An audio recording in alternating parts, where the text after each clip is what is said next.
At this time, I would like to introduce today's speaker, Dr. Rex Peebles. He's the Assistant Commissioner for Academic Quality and Workforce Division of the Texas Higher Education Coordinating Board. He's here to share the details, as I've said before, of the new Texas Higher Education Plan. Dr. Peebles has an impressive 30-year history in higher education, or career in higher education. He spent 20 years at Austin Community College as a professor and department head of government, and then dean of social and behavioral sciences. Following that, he moved to Midland College and served as the chief academic officer and vice president of instruction.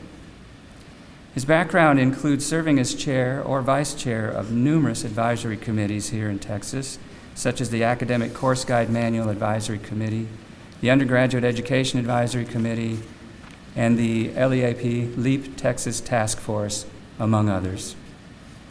Dr. Peebles has authored a book on political philosophy and co-authored a textbook on Texas state and local government. His honors include being recipient of the Ray Williams Outstanding Leadership Award from the Texas Community College Instructional Administrators, and he has also served as president of this group. He earned his BA in political science from the University of Texas at Dallas, his master's degree in political science from the University of Texas at Arlington, and his PhD in government from the University of Texas in Austin. I think he's got something about UT in his blood there, but we'll forgive him for that today anyway. So please join me in welcoming Dr. Rex Peebles.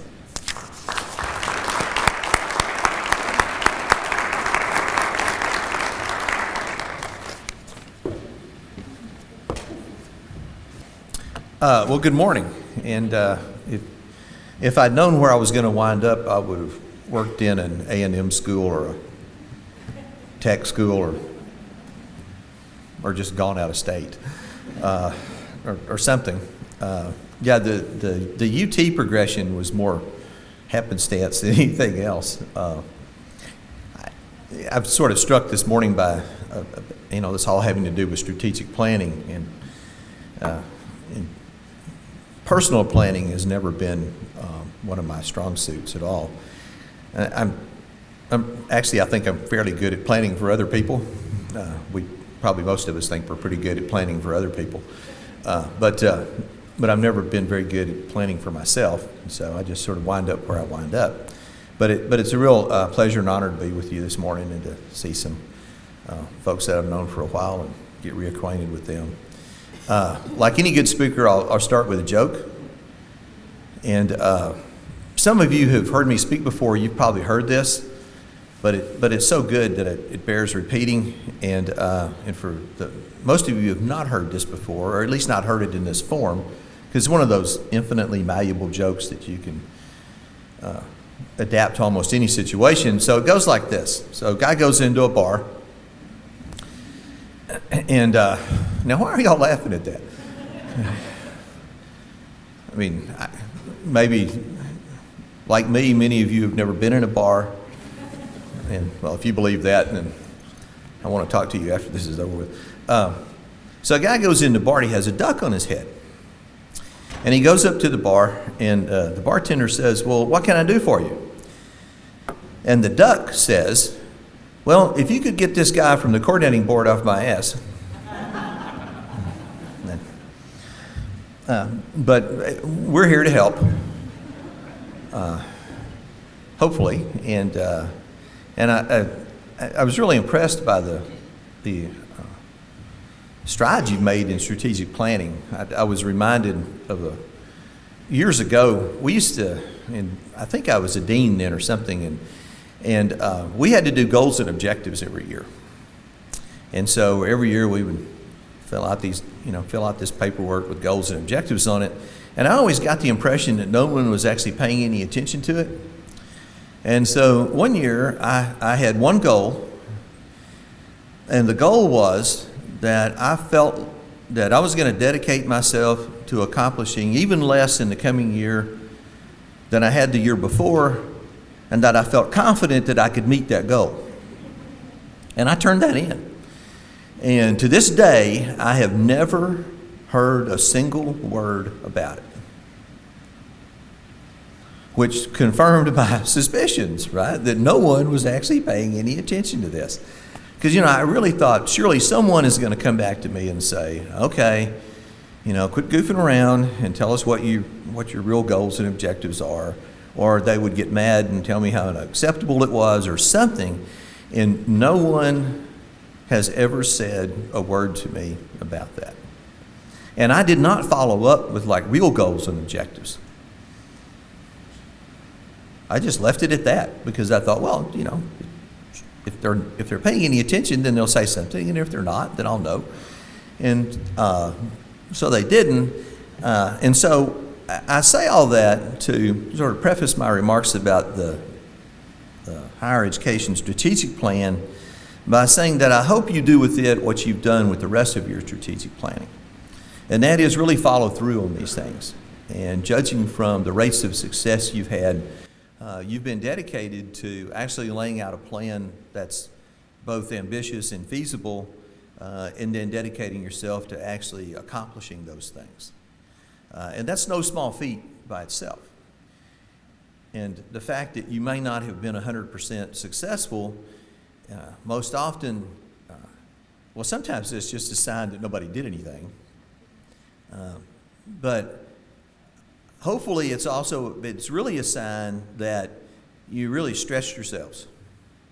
Okay? And that you tried to reach goals that may not have been attainable.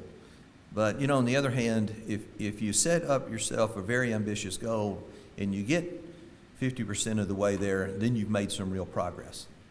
And as long as we're making progress in trying to help students, then we're doing what we're here to do. So let me talk about the higher education strategic plan a little bit. And I'll start by saying that the higher education strategic plan was put together by a committee made up of, about half of the committee was made up of either former presidents or chancellors of 2- and 4-year schools in Texas. And the other half was made up of former members of boards of trustees or boards of regents from 2- and 4-year schools. In Texas, we tried to spread the committee out both geographically, but also in terms of small, medium, large, emerging research institutions, and so forth. The idea behind having all of the members be former presidents, chancellors, or trustees or regents was that they would actually know something about higher education, and but they would have at least not have as much vested interest in the outcomes in terms of trying to protect their own turf, so to speak. And indeed, that seemed to be the case. I think that the committee really embraced the idea of how do we establish goals for the state of Texas that are both needed and that will also benefit students over the next 15 years. And they took their work very seriously. The committee actually met about once a month for almost a full year and met all day long once a month for a full year, and did a lot of work outside of those meetings to help craft the plan. So how many of you are familiar with Closing the Gaps? Okay, I'm pretty sure that all of you at least heard of it. That is the 15-year higher education strategic plan that just ended. And once we get all the enrollment data and so forth for the fall semesters, I believe all of that's been certified by now. And once we get all those figures together, I believe at the next board meeting there'll be a report on just where we wound up with closing the gaps. And one of the interesting pieces of it will be that we met most of those goals, but not quite. The robust economy in the last couple of years has affected enrollment to some extent, and so we may not have met. As it turns out, we may not be a little slightly short of our participation goals. The completion goals will have been met in some cases, particularly with the Hispanic population. The goals will be far exceeded from what we started with. But I think it's also important to point out that over the course of that 15-year lifespan of that plan, those goals changed. So the original participation and graduation goals that were crafted in 2000 are not the same goals that they were in 2015. Those things were ratcheted up over time. So we may not have met goals that were actually increased as we went along. The same thing may happen with this, but that remains to be seen. So the current higher education strategic plan, and what I'll do is I'll run through all of this and make some remarks about the 4 goals, and then I'll try to leave actually a substantial amount of time at the end of this to try to answer any questions you might have about the plan, or, well, no, maybe I won't do that. I started to say anything else troubling you about the coordinating board, but maybe we'll just skip that part, because neither one of us have all day. Okay. So 4 goals. We tried to keep this both simple in some respects, at least in terms of the goals. And of course, as you'll quickly discover, the devil is always in the details, so to speak. And so trying to sometimes accomplish a very simple goal is actually quite complicated. And it's going to require the efforts of every institution in Texas. It's going to require efforts by all of you in this room to help accomplish this. Our hope is that in the year 2030, if we've met these goals or have exceeded them, then we will have made Texas a better place, and we will have done a lot of good for a lot of students. So goal number 1. And if I get off track with the PowerPoint presentation, it's because I just got this yesterday. It's one of those things that we often describe as a work in progress. And so somebody's always tweaking this thing and messing with it. And so on any given time, we never really know what we're going to get, and sometimes until we actually get it. But believe it or not, I actually understand the basics of the plan, and so I'll be able to explain those even if I'm not exactly on track with the PowerPoint itself. So let's see what the next one is. Okay. One of the early comments I should make about this, I guess, is that we received a criticism the other day of the plan because it doesn't say anything about access. And if you're familiar with closing the gaps, then a huge part of closing the gaps was creating access to college. And the number one goal the first goal of closing the gaps was what's called the participation goal, and that was really about increasing enrollment. And you don't increase enrollment unless you increase access. And so there are 2 things I'd like to point out about that particular criticism, and that is, one, that you can't get completers. In other words, you can't get them out the door unless you get them in the door to start with. So if we're indeed going to reach the kind of completion rates that we're talking about in 60 by 30, we're going to have to provide access in order for that to happen. Somebody pointed out to me the other day that, our first goal in this is to have 60% of 25 to 34-year-olds graduate with some kind of credential by the year 2030. Our current college-going rate is about 50%. So roughly 50% of all high school graduates wind up going to college. So, what that tells you is that even if we graduated everybody that started, in some sense, with some credential, if we graduated everybody that started college now, we won't reach the 60% goal.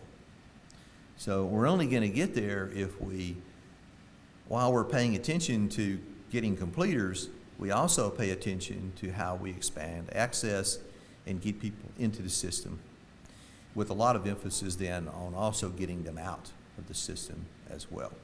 And I've heard a lot of comments this morning about those kinds of steps that Tarleton has taken to help students not only get here, but also get through and then exit with some kind of credential. And that's going to turn out to be one of the most important pieces of this. So part of the response to that is this is not going to work unless we continue the work that we've done for the past 15 years on access, and the success of this plan is predicated on doing exactly that, in maintaining that kind of access and expanding it even further. Okay. So it does build on the past achievements of the program. This is a quote from Greg Abbott. about the strength of our economy and a skilled and educated workforce and competitive advantage. The committee was chaired by Woody Hunt, the businessman from El Paso, and Larry Faulkner, a former president of UT Austin. And Mr. Hunt's sort of mantra always was to have the kind of educated workforce by the year 2030 that will position Texas to compete in a global economy. And I think that is worthy, certainly. And I'll say a little bit more about that as we move through the presentation. But I think it's also important that along the way we don't lose sight of some of the other valuable things that college does as well, in terms of preparing citizens, preparing lifelong learners, and so forth, and also giving them a taste of what the rest of the world is all about in its broad forms, not just geographically and culturally, but also in terms of those things like the arts and the humanities and so forth. That at one time, the only art that I thought was important was sort of rock and roll and its ancillaries, and the only truly beautiful art form was a really fast car. I still think that, and I still like rock and roll, but there is a whole lot more to it than that students need to be exposed to. And so those functions of higher education, we need to maintain and we need to strengthen those, as well as preparing a workforce. And I think what a lot of people have come to realize is that if you really want a truly prepared workforce, part of that preparation also includes some exposure to the arts and humanities. It includes exposure to other cultures and to other ways of doing things. And that will prepare them to exist in a global economy. So, thank you. The check will be in the mail. No, thank you. And I think that's a sentiment that while it's not often expressed by the commissioner and others at the coordinating board, I think that's something that they truly believe. I think that's something that we've really taken to heart. And I'll actually talk about that a little bit more in connection with one of the goals. So we do try to build on the past achievements, the 4 goals. That's them in a nutshell. I'll talk about each one of these in turn. But first of all, I want to talk a little bit about why this is important. And some of this, most of you are probably well aware of the changing demographics in Texas. One of the ex officio members of the Higher Education Strategic Planning Committee was Steve Murdoch, who was the Texas demographer for a long time, went to work for the U.S. Census Bureau, has spent his whole academic career working in demography and really looking at trends in population, not only in Texas, but across the United States. And so what you can see there is how the makeup of Texas is going to shift dramatically in some respects. If you look at the white population, it's going to decline. And this is the 25 to 34-year-old population, by the way, not the total population. But that's also the population that we need to have educated when we get there. So a 10% drop in the white population, a significant increase in the Hispanic population, while African American and other remains somewhat stagnant, I guess, although overall population will continue to grow in Texas, of course, unless something dramatically happens to the population, or not to the population, but to the population, but more importantly, if something dramatically happens to the workforce, and really to the economy that might drive people out of Texas. But the truth is that's highly unlikely. And once the population grows, while it may level off to some extent due to economic reasons, populations then tend to stay rather static, unless over the long run birth rates decline. So what we're looking at is a Texas that by the year 2030 is going to be substantially larger in population, but more importantly, the makeup of that population is going to change significantly as well. And part of the reason why this is so important is because in spite of the progress that has been made with African Americans and Hispanics population in Texas, the college going rate is still lower than the national average is, and it is not where it needs to be if we're going to reach the kind of goals that we need to reach. So that's one of the reasons why this stuff is so important. And so there we have another slide with the 4 goal zone. And I guess the idea behind that one is to point out to you how student-centered they are, which is almost like a duh kind of thing, isn't it? But don't tell anybody at the agency I said that. Okay. So let's talk about each one of these. One other thing to keep in mind about this is that the Georgetown folks who put out all these studies about the workforce and the future of the workforce in the United States has said that by the year 2020, in fact, that 58% of our population needs to have some kind of post-secondary credential in order to get a decent job. Now, in that post-secondary credential, they include not only bachelor's degrees, but also certificates, either 1 year or maybe a 2-year certificate, associate degrees. But as you all know, a decent living, a living wage in this country today is more and more driven by your level of education. In the good old days of being able to get a high school diploma and then going to work and actually making a really decent living over the course of your lifetime are pretty much behind us. The truth of the matter is that education is indeed the key to prosperity. And it's not only the key to prosperity on an aggregate national or state level, but it's also the key to prosperity for individuals as well. I mentioned fast cars, and so I've been a shade tree mechanic since I was 15, and actually it's been a while now, but it's been just kind of sitting there. But so I have a 1974 Camaro that I'm going to redo. The first new car I ever bought was a 1975 Camaro, so this is close enough. And so I found one that's almost rust-free, and it's all original. It's all original. And so it needs a lot of work, so I'm going to restore this thing. And one of the things I've noticed over the years is that if you really want to understand how automobiles work, you need to be able to read, and you need to be able to read at a fairly sophisticated level. And if you really want to understand it, you need to have some understanding of mathematics. Okay? So, computing bore and stroke and how that computes out to cubic inches, and then the kind of horsepower you can draw off of that, and so on and so on and so on, actually requires a fair amount of sophistication. And while a lot of automotive repair these days is plug and play, you still, if you're going to be a really good mechanic, you still need the ability to connect the dots on these things. And more that requires a level of education that you didn't have to have 50 years ago. You could go apprentice yourself to a mechanic and learn all this stuff. Not so easy to do anymore. So not everything, but an awful lot of occupations is dependent upon some kind of education. So, goal number 1.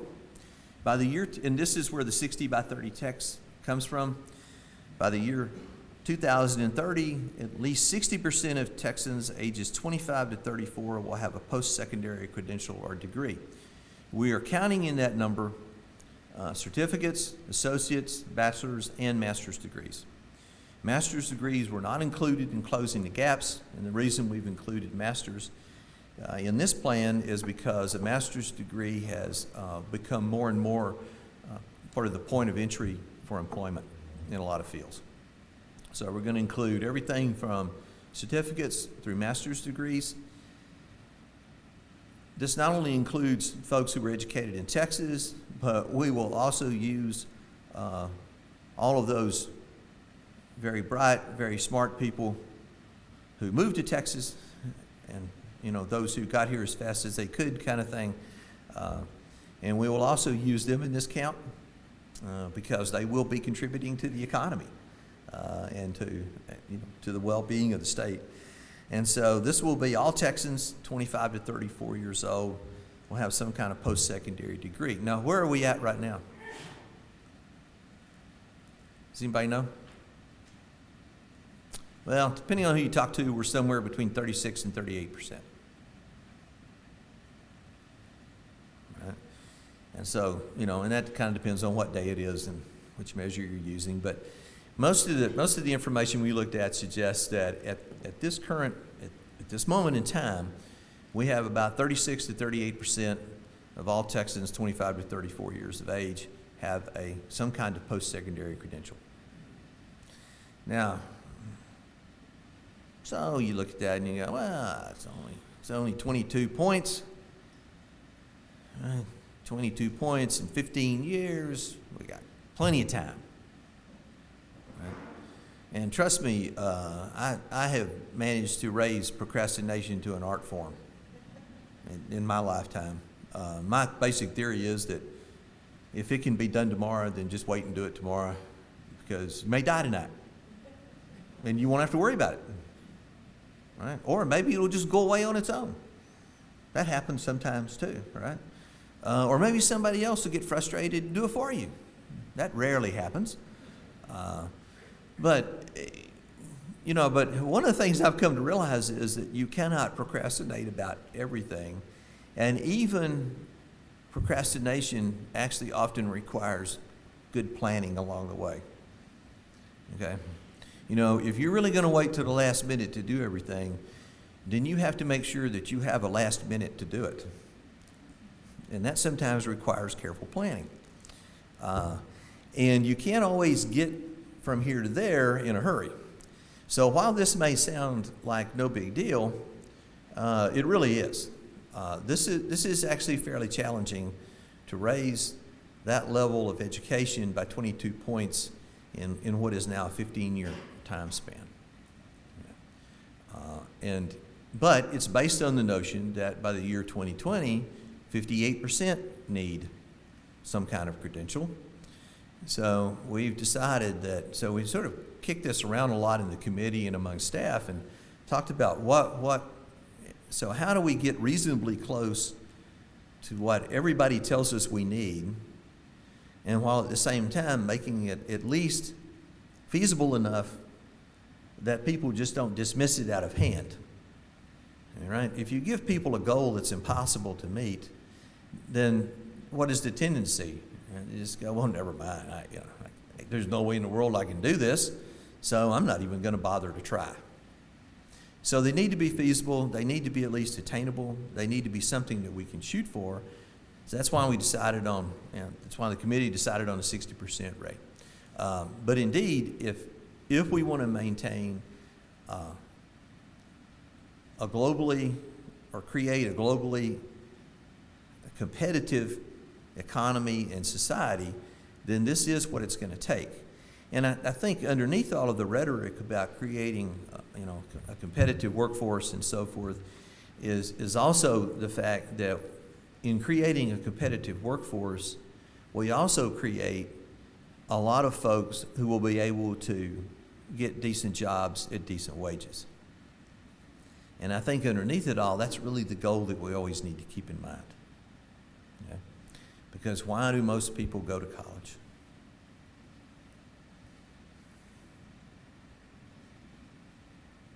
No, they go to college to get a better job. There's a recent study, 88% of folks said that they go to college to get a better job. Okay? And I one summer when I was in high school, this friend of mine worked for a car wash.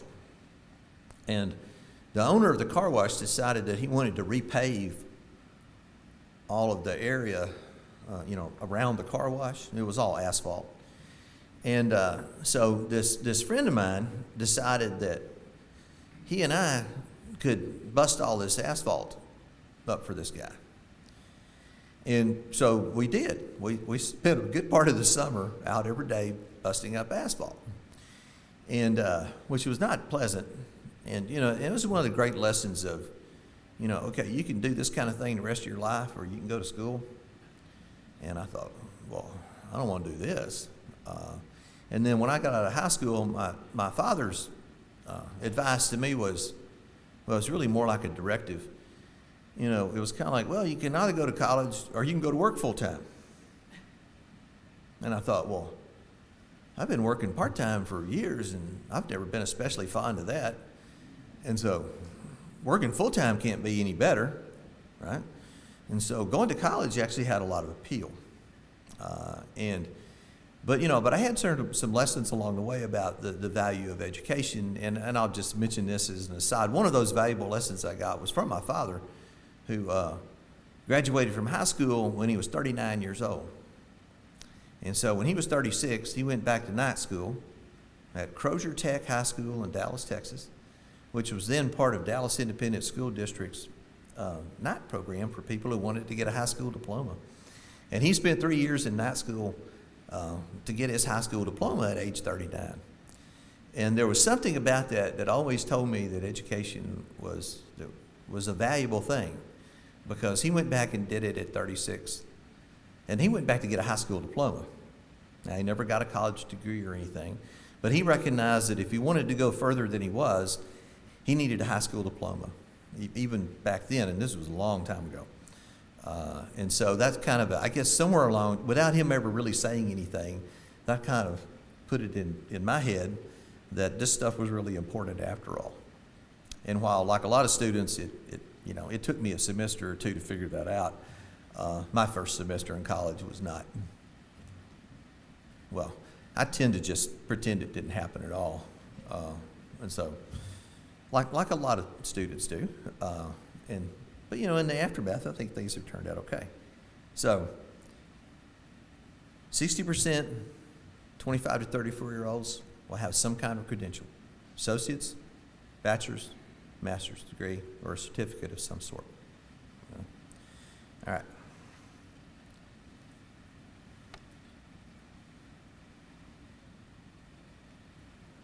In 2030, 550,000 credentials will be awarded by Texas institutions. So how many do we award now? Does anybody know? Oh, good. I was hoping somebody could tell me. I think it's about 280,000. Okay, and that fluctuates a little bit too, but the last time I actually looked at this, it was around I think it was like 276,000 or so.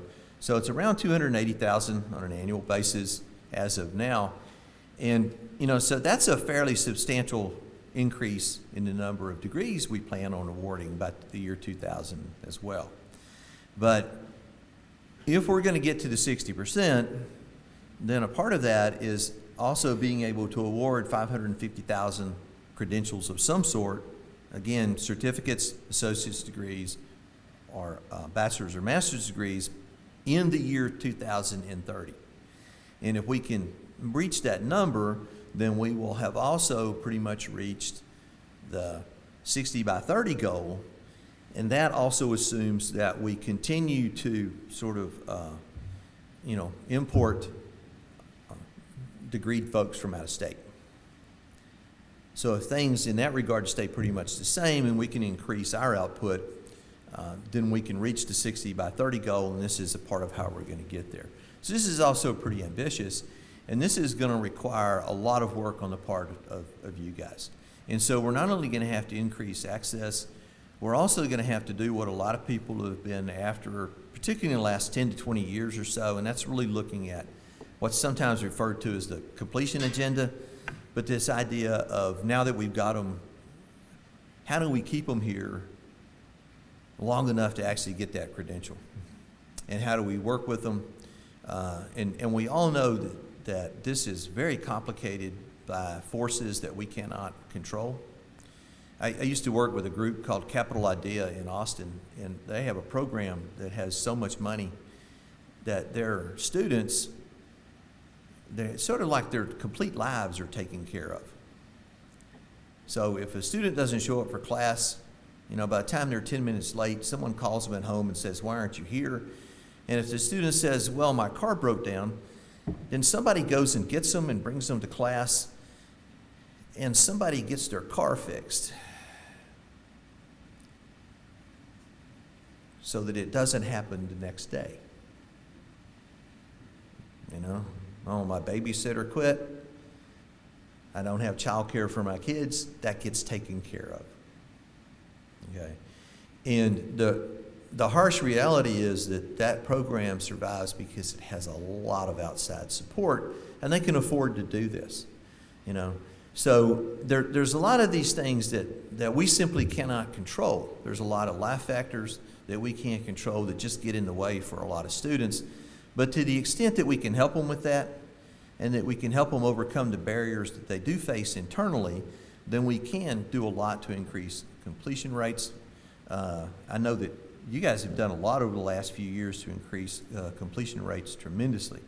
And that's the kind of work that is necessary and the kind of work that all institutions in Texas are going to have to be engaged in if we're going to reach these goals. Let's see. Okay, marketable skills.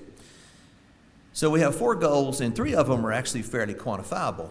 Right? We'll be able to tell within a reasonable margin of error whether we reach the 60 by 30 goal or whether we have 550,000 graduates of some kind, right? We just count all that stuff up and then we can figure out whether we're there or not. Marketable skills.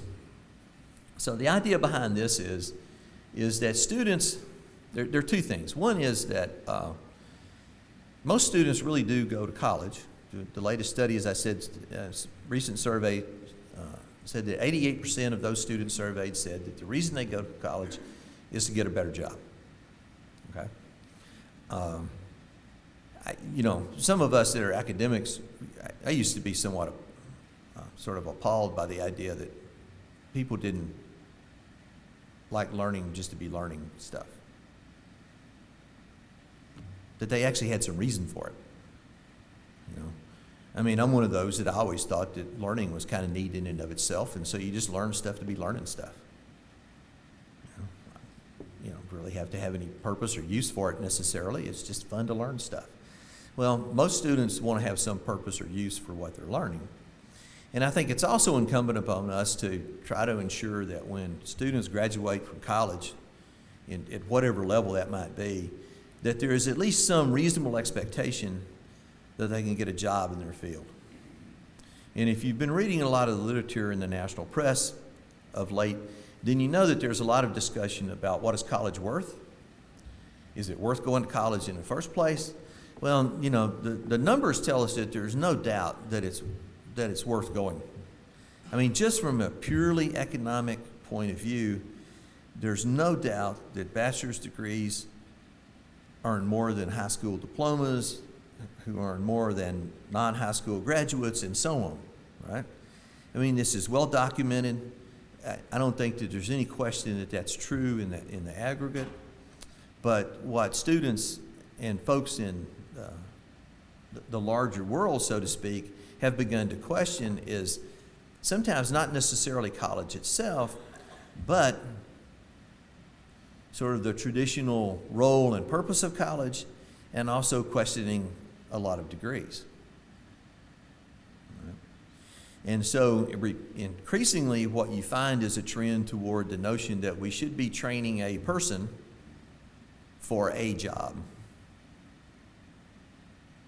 And given the fact that outside of some select professions, education being one of them, you're likely to change your career how many times in a lifetime? Is it now 5 or something?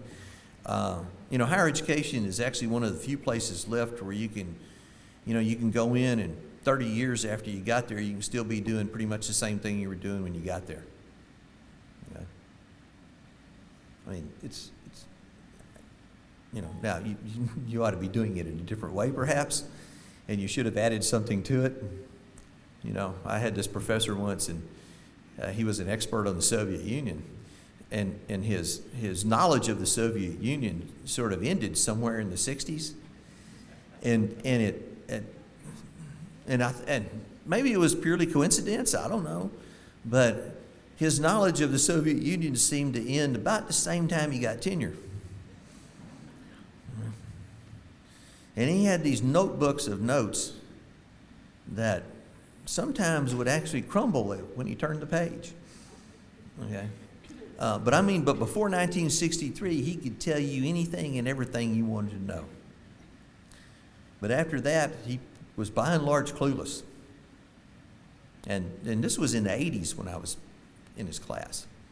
Okay? So, there's quite a distinction there. So you need to be doing something differently, and you need to increase your knowledge, but you can pretty much be doing the same thing now that you were doing 30 years ago, if you so desire, right? And that's not necessarily a bad thing, but there's not a whole lot of professions like that left anymore. And so if you're going to change careers 5 times in a lifetime, I'm not sure that we need to be setting up a system so that every time you need to change careers, you have to go back and get another degree.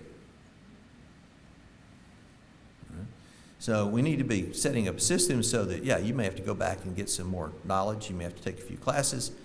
You may want to get a master's degree on top of your bachelor's or something like that. But we also need to be preparing them to make that career change and to learn and to equip them to learn the things that they need to learn to make that career change. But we also need to ensure that when they come out, to some extent, they at least have some reasonable expectation of getting a job that will provide them with a decent wage, a decent living. And that's what the marketable skills goal is really all about.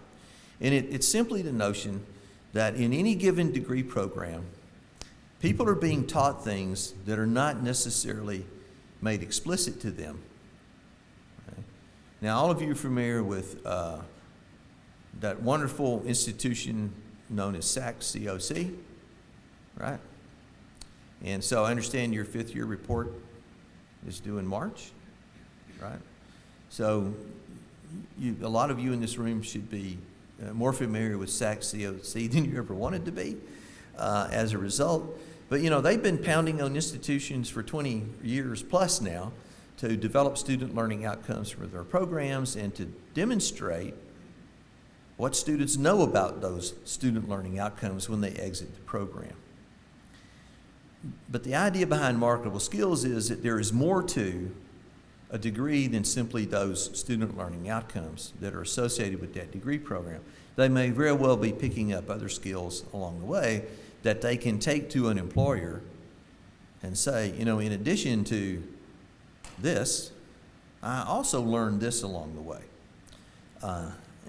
All of my degrees are in political science, so what that means is that at the undergraduate and graduate level, at one time I took a fair amount of statistics courses.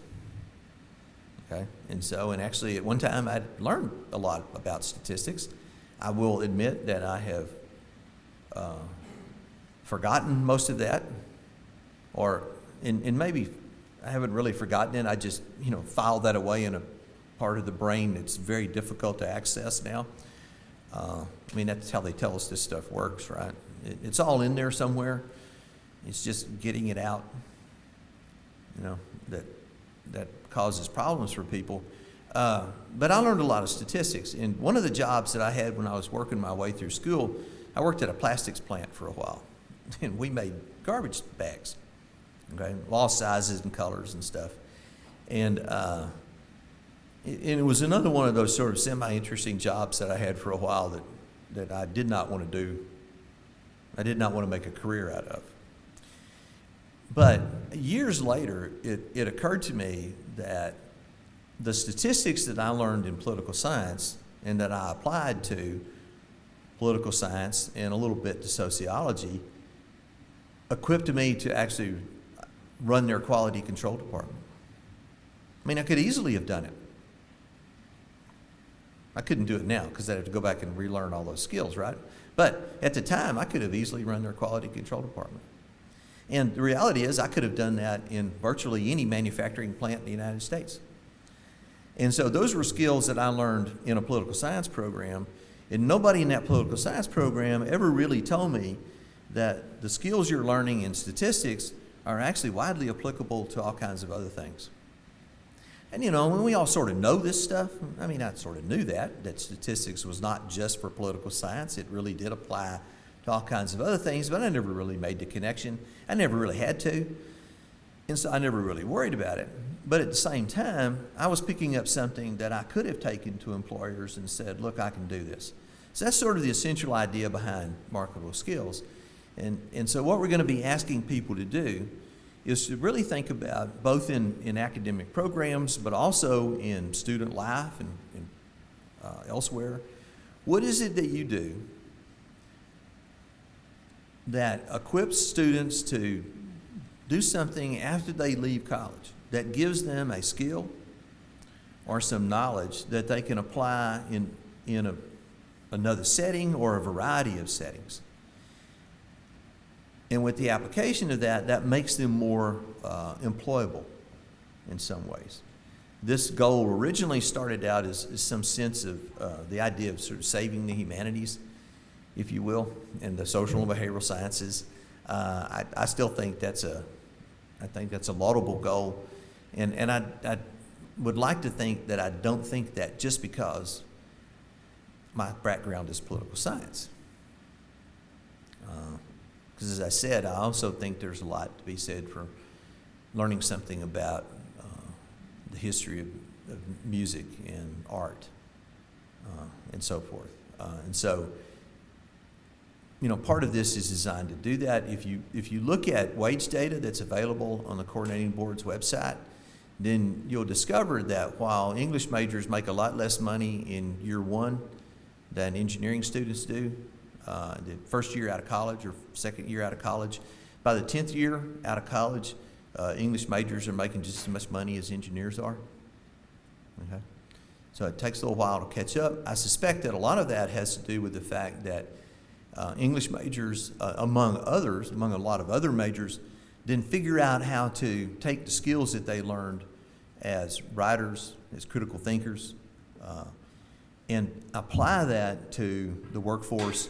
And so along the way, they apply those things and they make themselves, in that sense, then more and more marketable as they go along.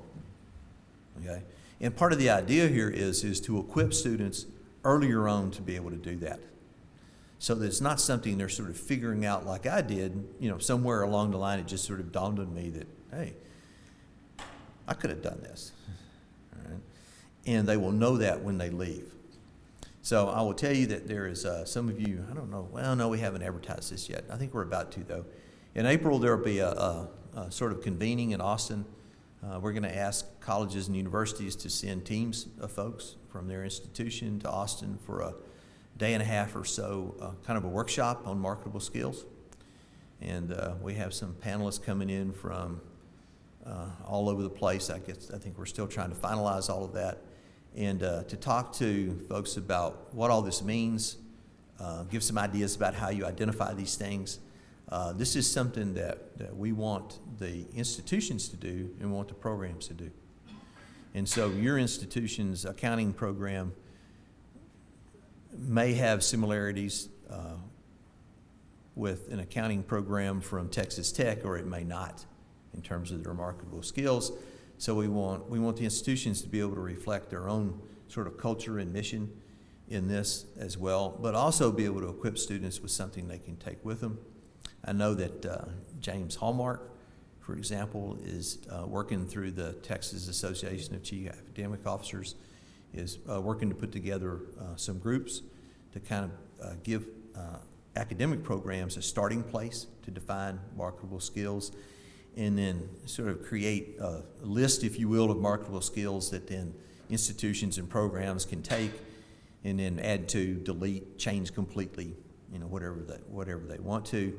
I get a lot of questions about this one. This is the goal that my division has been the most involved in, and I get a lot of questions about what is it that we're going to expect from institutions on this. Right now, I think pretty much all we're going to expect is a list, if you will, of what these things are, and that doesn't have to be a very long list, by the way, for each program. One of the things that I was asked at the Higher Education Strategic Planning Committee meetings, almost every meeting we had, at some point we broke up, the committee was broken up into smaller groups of committee members that then talked more extensively about each one of the goals. And so I was always, as a staff member, I was always assigned to the group that talked about marketable skills.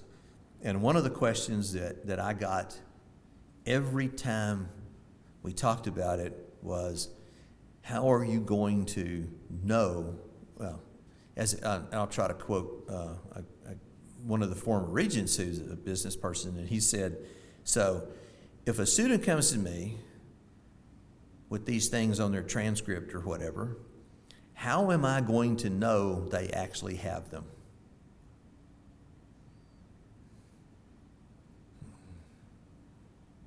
So, I don't know what the answer to that is. Actually, I do know. I mean, I know how this could be done. That's what assessment of student learning outcomes has been all about for the past 20 years. And that is, how do you demonstrate to people that folks actually know what we say they know? Okay? And you can apply the same principles to marketable skills, but I will tell you right now that we have no intention of doing that at this moment. That may come years from now. But, my argument on this is that, a lot of people are still trying to figure out how to adequately and accurately assess student learning outcomes. And so we need to let that process mature a little bit more, so to speak. Although some people would argue it's been maturing a long time, and it has.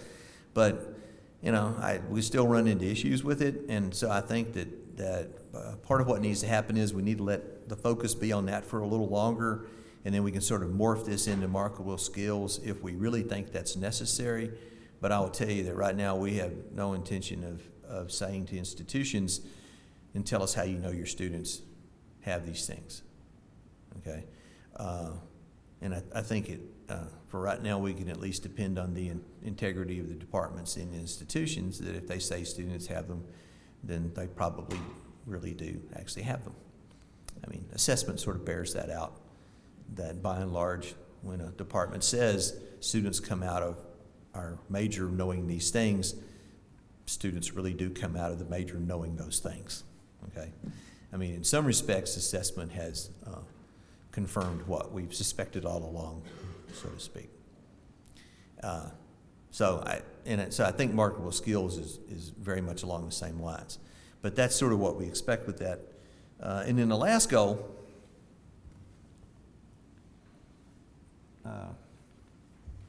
student debt. And this also creates a lot of questions. And the idea is to maintain the status quo. Okay? And so the idea is that 60% of all Texans, or 60% of all graduates, will graduate with debt that doesn't exceed their first year earnings. And this is the 60% thing is a statewide average. There is no intention to make sure that Tarleton's average is 60%. Yours could actually be higher, and maybe with good reason. Yours could be lower. We expect that to vary very much across departments, across institutions, and so forth. We expect it would vary particularly with the cost of education. So if you go to a more expensive institution, your debt load may be higher. But the idea is that overall, on a statewide average, 60% students will graduate with debt no higher than their first year earnings. Texas already has one of the lowest levels of debt in the nation.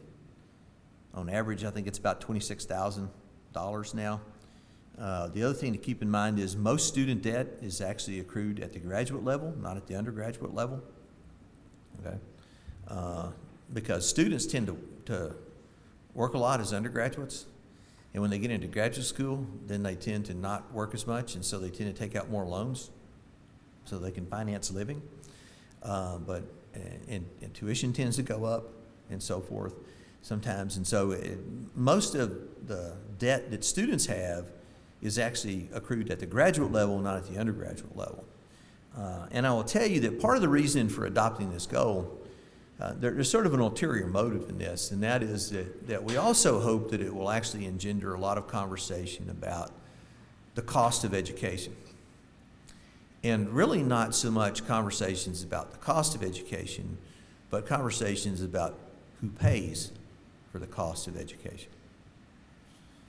Right? So there are numerous stories out there, right, about how the cost of education has skyrocketed over the last 10, 20, 30 years. You know, take any benchmark you want to. And so has the cost of education really gone up that much? Well, it hasn't. Education has increased at a rate a little bit higher than the rate of inflation, particularly over the past 15 years, I think it is. Some people now argue, and well, I actually think it's true that right now it's actually increasing at a little bit faster rate than the cost of health care. But if you go, you know, a lot of these things depend on how many years you go back, right? So, you know, depending on how many years you want to go back, you can prove almost any point you want to make. But in general terms, the cost of education itself has not risen as dramatically as it appears. But what has changed is who's paying for the cost of education. And what we have done is, right, we have shifted the burden of the cost to the student. There was a time when in Texas, the state of Texas, the taxpayers of the state of Texas paid for the majority of the cost of education. They don't do that anymore. And, you know, we don't see the cost of education. I mean, we tend to look at it from the point of view of students and parents who are footing the bill, right? You know, I mean, I must admit, even being involved in higher education for umpteen years, I never really thought about it much until I started paying for 2 kids to go to college. You know, and especially when one of them came in and said, well, I think I want to go to TCU. And I thought, well, good for you. Who's going to pay for all this? All right. Now, fortunately for me, she decided on her own that that was too expensive.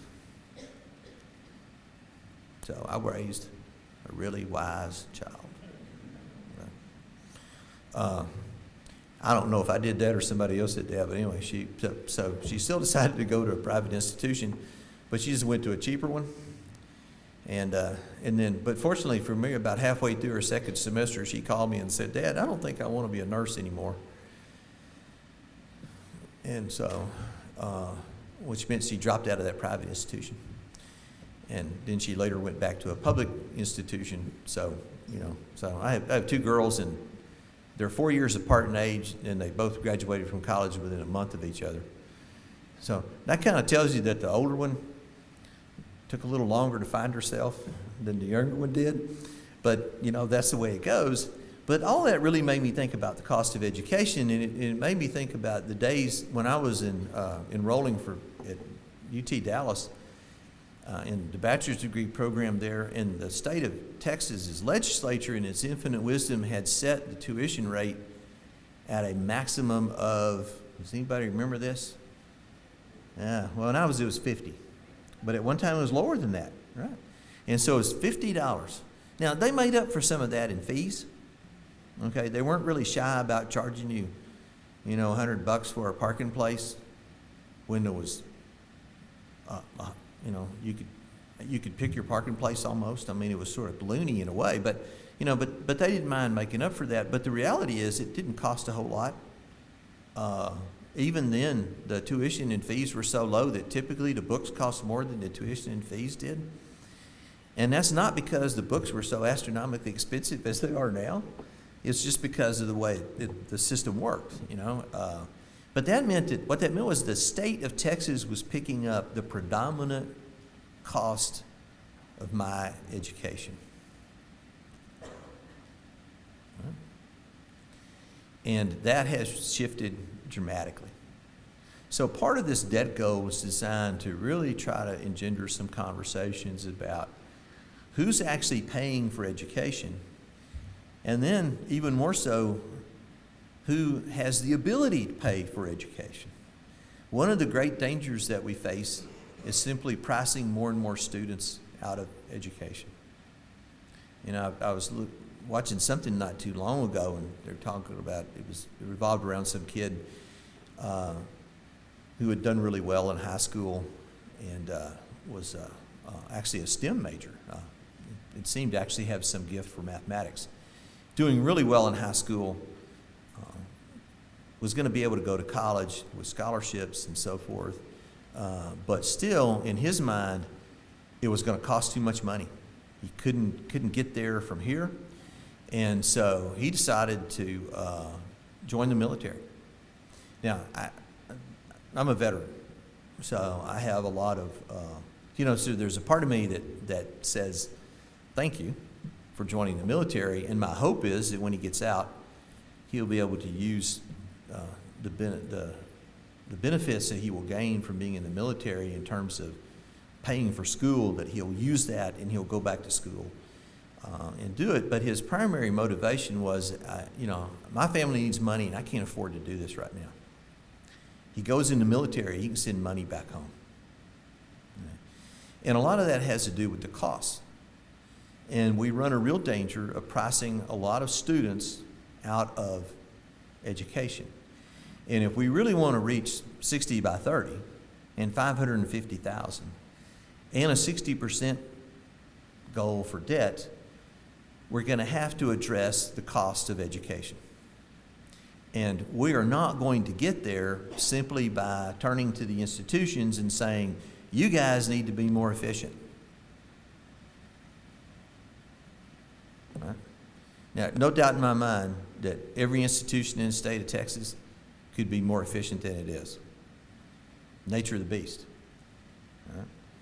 But I am not at all convinced that there is enough efficiency to be gained to actually pay for students to go to school. Because I think most institutions, on most days, are always engaged in attempts at being more efficient and effective than they are. And we are in a human business. And there's only so many corners you can cut before you're no longer in the human business then. And so, part of it is we have to realize that education is a costly enterprise. But the payoffs in the long run, both to the individual and the society, I think are well worth it. Political science is my background. Political philosophy is really my background. And there's a lot about my political philosophy that's libertarian. Okay? But I figured out a long time ago that clear distinctions need to be made between public goods and private goods. And more we're turning higher education into a private good that's only going to be available to those who can afford to go. And institutions will do what they can to offset those costs. We'll take advantage of Pell and we'll take advantage of donors and we'll do everything that we can to try to offset that cost. But we can't offset the entire cost. Not without some help from government, quite frankly. And so part of this is to try to engender some conversations about what is the role of higher education in an economy and in a society, and is it a public good or is it a private good? And if it's a public good, then we need to act like it's a public good, and we need to figure out some way to fund it better. All right, so I will try to answer any questions you might have. I don't know how much time have we got left. Okay. I'll start. Sure. Between SACS and the legislature and the academic enterprise, we seem to have fairly good definitions about what an associate degree is, what a baccalaureate degree is, and what a master's degree is. I don't think we have that type of clarity around what a certificate is in all situations.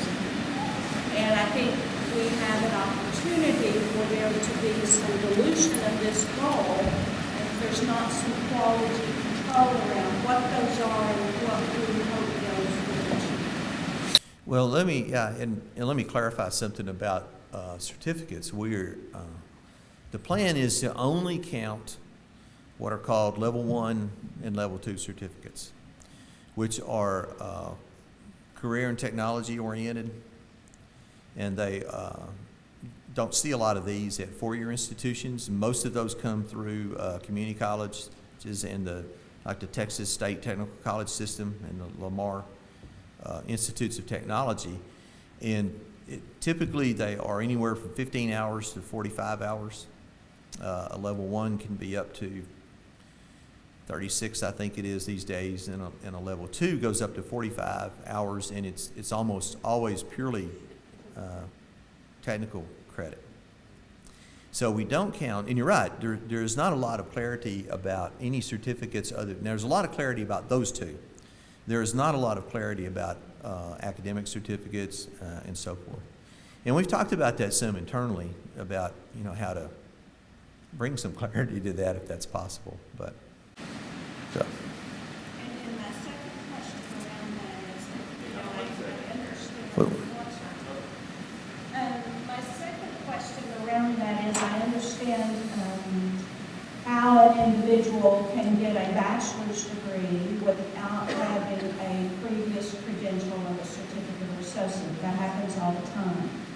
But I'm wondering how master's degrees can count, because it is not often that I'm aware of that an individual can get a master's without already having a baccalaureate. And so how can those count toward that total, because the individual will already have one credential? Well, we always count the highest one. So if an individual has it's possible that an individual could have a level 1 certificate, a level 2 certificate, an associate's degree, a bachelor's degree, and a master's degree. We're only going to count the last one, the master's degree. Yeah. It can't add to the net overall total, because that person will have already had at least one credential. Right. All right. Yeah. And then I have one more, and I'll pass this to someone else. Do y'all have any intention of setting sub-goals for distributions among those? Well, not at the moment. And we've talked about that. We've actually talked about this quite a bit internally. And let me make sure that what you're asking me about is whether we want to have sub-goals for master's degrees or bachelor's degrees or certificates. And, so far, not really. And I think part of that is because, I think there is some sense, if you look strictly at sort of workforce stuff, there's some sense that in 2030 we're going to need this many bachelor's degrees to satisfy the workforce. We're also going to need this many associate degrees and this many certificates, but we have not discussed trying to set up subtotals. Now, as on a statewide basis, if institutions want to do that, that's perfectly fine. Actually, I have one more. Sorry, George. I'll hand it to George in just a minute. As these groups proceed to define what these marketable skills are, do you think once those are slated and vetted and agreed upon, that will then turn around and influence what we have agreed as a state becomes our core curriculum? Well, it might in the long run, but I don't see that happening already, or very soon, I should say. For this reason, the core curriculum itself already embeds some of those marketable skills. Business and industry is sort of notorious about saying to people, if you ask them, so what do you want graduates to be able to do? They're notorious about saying, well, we want them to be able to read, write, talk, and, think good and work together. So communications, critical thinking, and teamwork. And in fact, when and as a bit of disclosure, I co-chaired the Undergraduate Education Advisory Committee that revised the core curriculum into what it is today. So I just want to tell people that one of the ironies of my life, I guess, is that when I left Midland College, one of the last things I did before I left Midland College was I submitted the Midland College's new core curriculum to the coordinating board. And when I got to the coordinating board actually I started on a Monday, but you spend all day Monday in HR, which was one of those mind-numbing experiences. But then on Tuesday, I was told that one of the first things I needed to do was get in there and start approving core curriculums. I thought, oh, wow, okay. So one of the things that the UEAC did was we consciously embedded those three core objectives of communications, critical thinking, and teamwork into it, because we were thinking already about, to some extent, how do you try to meet the demands of business and industry to some extent, but how do you also prepare students for further study as well? I mean, all of that, those things all pay off in a number of places. So I really see the marketable skills as being beyond that, because the core curriculum is something that you want students with that 42 hours to exit that 42 hours with at least some minimal level of skill in those, and knowledge in those 6 core objectives and in those areas. And I really see marketable skills as something that goes beyond that, that you really identify through majors. So. Just real quick, if obviously certs and associate degrees are part of the mix to try and get us to that goal, has there been any discussion about the bridge programs or advancing bridge programs that allow those credits, those kind of programs to articulate to 4-year degree programs? Because right now I'm at the head of the Engineering Technology Department, so we see a lot of students coming from technical schools, and it is really a treacherous path for a student to come out of a 60-hour AES degree with 45 or more hours and try and come through university and get their faculty degree. There's a lot of barriers in a student to get there. Is there any discussion about trying to smooth that path or trying to give universities some different tools to try and matriculate those kind of students? Well, other than perhaps expanding the availability of BAD or BAS degrees, Bachelor's of Applied Science degrees, no. And I think there's a couple of reasons for that. One is that there's a SACS issue here that has become even more prevalent in the past few years about those credits.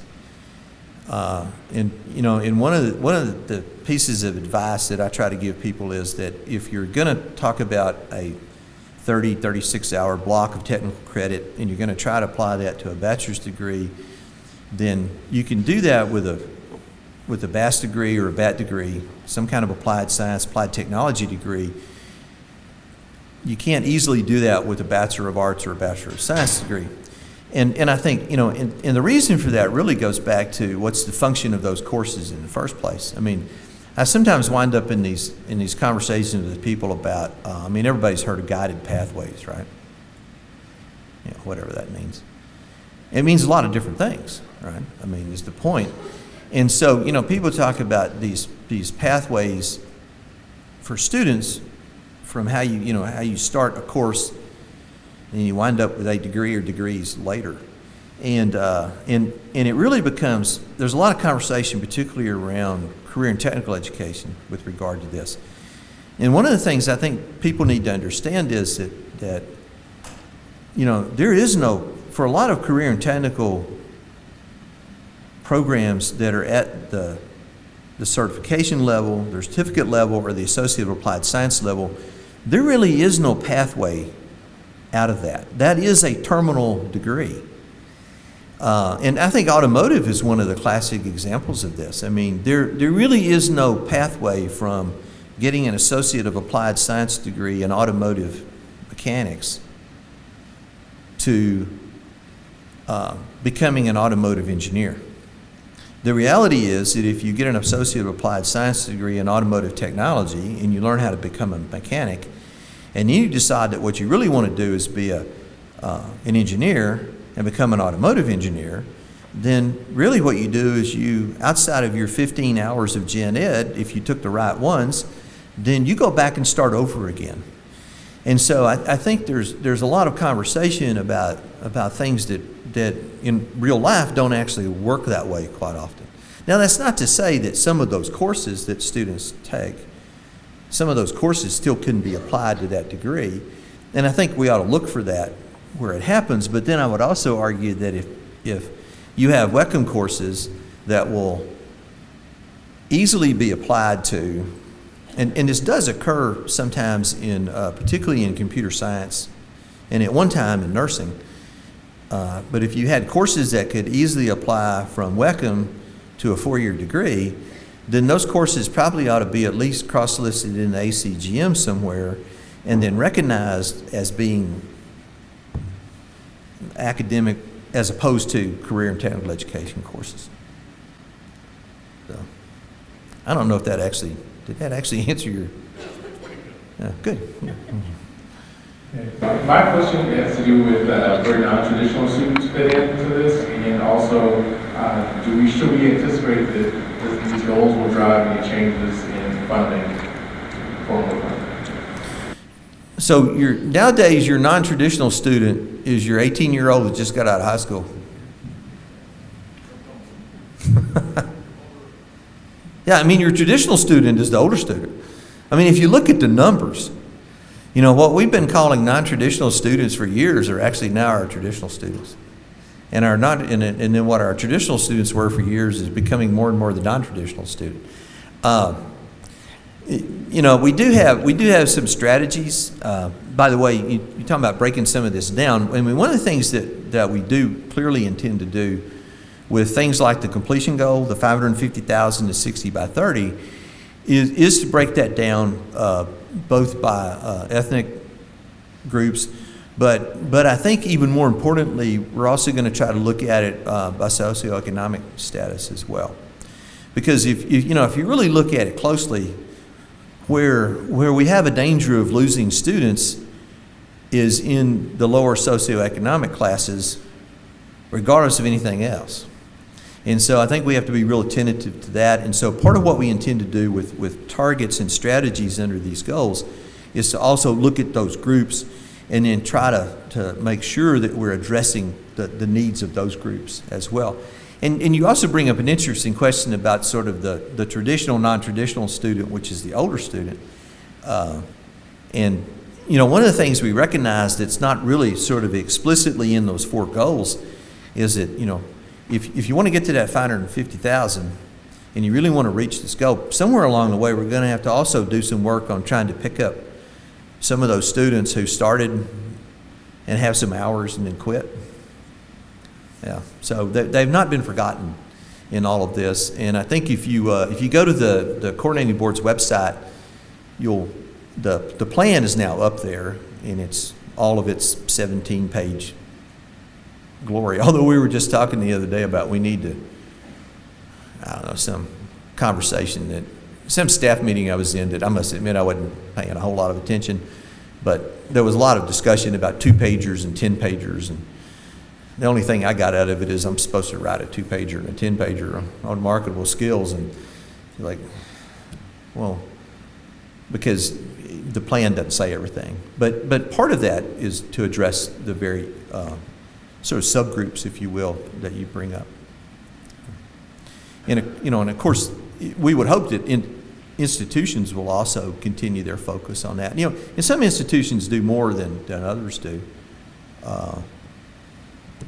And that sometimes depends on their mission and that kind of stuff. And that's fine too. But for those who actually have a focus on that, then we would certainly hope that continues and strengthens as well. I don't know how much you want to say more than you said, but when I first heard that you were going to put something in here about the debt of your students, I'll admit that I thought of it in terms of individual students and those nationwide comments we had about how we're burdening students with that, and they don't overcome it for several years until they get out into the professions, and so it keeps them out of the housing market, and so there's an economic kind of impact after they're out of school. You mentioned another part of that as the possibility that as that number might creep up, that it would be an opportunity to talk to legislators about, is the state really happy with what we're asking students to put into this system? That Yes. say as little or as much as you want to in this crowd, but I would applaud it if that's part of what you're saying. Yes, I mean, that is part of what I'm saying, because I really do, and, and I say I mean we, the folks at the coordinating board, I mean, we really do hope that this does help create that kind of discussion about who's paying for this, and how much should we expect people to pay. And, in the long run, some of that is, just getting at folks from the economic angle. And that is that, well, look, if you want an educated workforce, if this is what you think you're going to need to be competitive in 2030, then we're going to have some help to get there. And most importantly, students are going to have some help to get there. It's not an easy proposition. When I went through college, through my bachelor's degree and at least a portion of my master's degree, I had the GI Bill to help pay for that. So I had something that gave me some income every month while I was going to school. Not everybody has that kind of help. So yeah, it's not. Hopefully, it's even more than just an implication, but it really does create some conversation about that, and some conversation particularly to our legislature. They do control the purse strings. And I recognize the business cycle, and I recognize when, revenue goes up and down, but, there's a lot of conversations one can have around that. And, one of them would certainly be things like, is it really a wise thing to put most of your state revenue in the oil and gas basket? When you don't necessarily have to do that. And I think another important piece of the debt goal is that there's also a lot of discussion, particularly among staff, about this, and that is that we also don't want to wind up in the situation where people go to college and choose their majors based on whether they'll be able to get enough money out of that major to pay off their debt or not. We really want people to be able to go to college and become social workers and school teachers and what have you, if that's what they really want to do. Okay, one of my jobs in looking at proposals, it's my division that approves all programs in Texas. Okay, and so one of the things that we look at is workforce need. And one of the things that I sometimes worry about is that while we try to match up the programs that we offer with the real demand for those programs in the world of work, we also need to make sure that we're also taking care of those students who say, well, you know what, I want to major in political science, whether I actually have a reasonable guarantee of a job or not. Now, going into it, I sort of knew that if I really wanted to do something with a bachelor's degree in political science, I needed to go to graduate school. So somebody along the way had informed me of all of this, and I sort of knew. Actually, it was one of the lieutenant that I had in the service had majored in political science, and we had some conversations about, so you want to be a political scientist? Well, here's what to think about and that kind of stuff. So I actually had the kind of career advice that a lot of students don't get. I didn't get it from UT Dallas, but I got it from a lieutenant. But part of that is also to make that debt manageable enough that we can still allow students to do the things that and we need school teachers. Right? We need social workers. We need folks who are not going to make the kind of living they can make if they majored in other things, perhaps.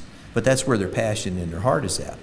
And we need those folks. And we need to be able to make sure that they can also go to college and then go be a social worker or a public school teacher and not have debt so crushing that they can't think about that. They have to think about trying to get some other job. Or they forego that major altogether and simply try to get into all the majors that are, high paying. And I think part of that's an educational function about, look, this is where you may start, but over time you can still do okay. Now, that's not going to happen if you stay a public school teacher. I mean, I'm married to one, trust me, I know. Okay. But, you know, but that's what she wants to do. So that's a part of it as well. But again, we really do hope it engenders some conversations about this, you know, about students' ability to go to college and then the impact that that's going to have on our ability to meet these goals. So one last comment. Someone at I was presenting this somewhere else, and someone said, you know, they'd read the plan, actually, and they said, you know, there's nothing in there about academic standards or quality or anything like that. And I said, well, you're right about that. I said, but, you know, keep in mind that in the year 2030, if we've met those goals, all 4 of them, and yet we're graduating students who know nothing and can do nothing, then we have failed them and us miserably. So even if we've met the goals, we've still failed if they can't do something and know something. So in all of this, I would encourage you to not only maintain the academic rigor and standards that you have, but increase them every chance you get. Thank you.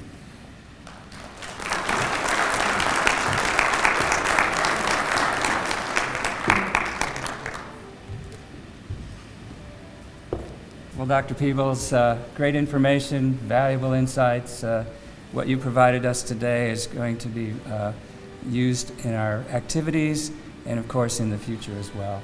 So thank you very much. Thank you. As a token of our appreciation, we have a small gift for you to remember Tarleton. All right. Thank you very much. So.